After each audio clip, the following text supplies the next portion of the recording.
Hai hello, salam sejahtera Malaysia. Selamat datang ke channel Fels Lifestyle. Terima kasih kerana terus setia dan terus bersama di dalam channel ini. Tuan dan puan yang saya amat hormati, setelah kita mendengar kenyataan daripada bekas Perdana Menteri sebanyak 2 kali, yaitu Tun Mahathir.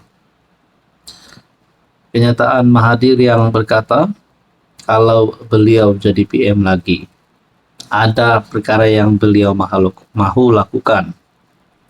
Dan perkara itu mengundang kecaman dan mengundang pelbagai respon daripada netizen dan juga pengamal media sosial. Pada akhirnya, netizen respon hasrat Mahathir jadi Perdana Menteri lagi. Cukuplah Tun. Ada yang kata Mahathir ni dah tak ada harapan lah nak jadi PM lagi. Mahathir patut berehat saja. Ada yang kata Mahathir fokus dengan keluarga, dengan kehidupan sendiri. Jangan lagi masuk campur hal politik dan macam-macam lah. Pada akhirnya, hasrat Tun Dr. Mahathir untuk menghapuskan hukuman berkaitan 3R, kaum, agama dan institusi diraja, sekiranya kembali memegang jawatan itu, mengundang reaksi bercampur-campur dalam kalangan netizen. Saya tertanya-tanya, adakah kenyataan Tun Mahathir ini satu kenyataan yang menghasutkah ataupun mungkin satu kenyataan yang amat sensitif? Kerana ini bukan satu kenyataan yang biasa-biasa. Dengan dikatakan menghapuskan hukuman berkaitan 3R, bagi saya ini adalah satu kenyataan yang amat sensitif. Mereka menunjukkan rasa terkejut dan kurang senang dengan kenyataan terbaru itu yang dianggap seperti ulang tayang sejarah lalu. Beberapa pengguna media sosial mempersoalkan keperluan Mahathir untuk kembali ke posisi tertinggi negara selepas 2 kali menyandang jawatan tersebut. Mereka menyifatkan sudah tiba masanya untuk beliau berehat dan tidak terus berpusing dalam kitaran politik yang sama. Tun, with due respect, Tun dah berumur 100 tahun. I know you're strong, compare with rakan sebaya Tun. Tun patut step down dari arena politik, rehat, jalan-jalan, atau mungkin sekadar penasihat paling-paling pun. Komen @IamAin pada satu laporan berita mengenai Mahathir. Sudahlah tu, kata not your bad. Cukuplah tu. Dunia ini bukan milik kita, tulis anak SG Derhaka. Orang tak boleh lupa zaman dia laksanakan Akta Keselamatan Dalam Negeri, tulis pula alias Leh Keul.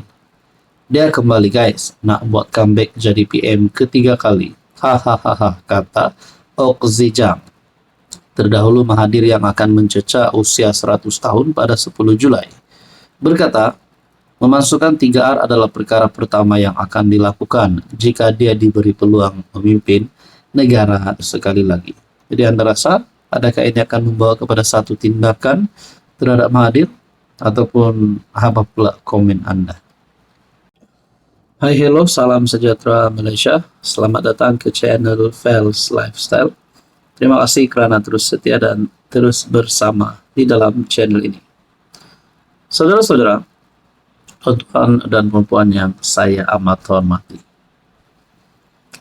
berkaitan dengan pemilihan jawatan nombor 2 PKR kepada penyokong Rafizi, sudah pasti mahu Rafizi mempertahankan jawatan tersebut. Manakala kepada pencabarnya Nurul Izzah, penyokong kepada Nurul Izzah juga pasti mahu mempertahankan jawatan, mahu Nurul Izzah menang jawatan timbalan ataupun nombor 2 parti PKR. Tapi ada satu persoalan. Apakah kelebihan dan juga keburukan sekiranya Nurul Izzah menang? Apa kebaikan yang ada ataupun apa keburukan yang ada, dan mana satu yang lebih ketara sekiranya Nurul Izzah menang? Rafizi dalam satu kenyataan, oportunis cuba rampas PKR melalui Kem Izzah. Mungkinkah ada gerakan, ada langkah, ataupun ya langkah gerakan yang sekadar pura-pura menyokong Nurul Izzah karena mereka tidak mahu Rafizi menang. Mereka mahu Nurul Izzah menang, dan mungkin juga mereka mempunyai langkah untuk tumbangkan PKR, tumbangkan Anwar. Sebelum ini kita sudah pernah mendengar langkah Sheraton yang diketuai oleh Azmin Ali. Kalau saya tak silap, lebih daripada 10 ahli parlimen keluar parti. Jadikah, adakah dengan ini kemenangan Nurul Izzah ini boleh membawa kepada langkah Sheraton 2.0? Ataupun mungkin bukan saja 10 MP, lebih 10 MP yang bakal keluar daripada parti. Itu yang menakutkan. Jadi mungkin itu salah satu penyebab kenapa Rafizi perlu menang. Nah, saudara-saudara, penyandang jawatan timbalan Presiden PKR Rafizi menamatkan jelajah hiruk di JB dengan kenyataan tegas memberi amaran kepada anggota parti mengenai kehadiran golongan yang menangguk di air keruh. Dia mendakwa kumpulan ini coba mengambil alih parti dengan menumpang pengaruh penjabarnya, Naib Presiden PKR Nurul Izzah. Rafizi mendakwa kumpulan yang mengambil kesempatan ini terdiri daripada muka baru yang diberikan laluan pantas ke posisi kuasa, termasuk ditawarkan ke Rusdi Selamat untuk bertanding pada PRU15. Pemilihan kali ini adalah pertemuan antara kumpulan reformis awal, maafkan saya, reformis asal, jiwa kita, jiwa reformis, ini satu kumpulan.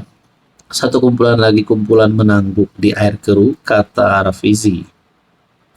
Rafizi juga merujuk langkah Sheraton pada 2020 yang menyaksikan 11 MP PKR diketuai timbalan Presiden ketika itu, Azmin Ali, keluar parti. Kami pikir selepas langkah Sheraton, saiz kumpulan ini menjadi semakin kecil, tetapi ternyata bilangan mereka telah makin besar. Dalam kritikan tersirat terhadap kempen Nurul Izzah yang diberi jenama damai, Rafizi turut membidas pemilihan lokasi acara dan mendakwa tarikan kebendaan digunakan untuk menarik kehadiran. Rafizi mendakwa jelajah Nurul Izzah dilihat lebih menumpukan kepada tempat mewah di hotel dan pemberian jamuan percuma kepada hadirin. Kita pernah menolak taktik kempen sedemikian apabila dilakukan oleh pesaing politik kita. Dalam artikel ini berkata, saya kesian pada Izzah sebab dia kena tanggung beban nepotisme sampai bila-bila. Orang yang dulu duduk di sekeliling Azmin sekarang jadi kumpulan utama sokong Izzah. Yang paling menakutkan adalah kalau ada langkah Sheraton 2.0, kalau masih ada camp Azmin di dalam PKR yang masih mahu membuat langkah tersebut mengikut jejak langkah Sheraton, itu yang paling menakutkan. Saudara-saudara, apa komen Anda?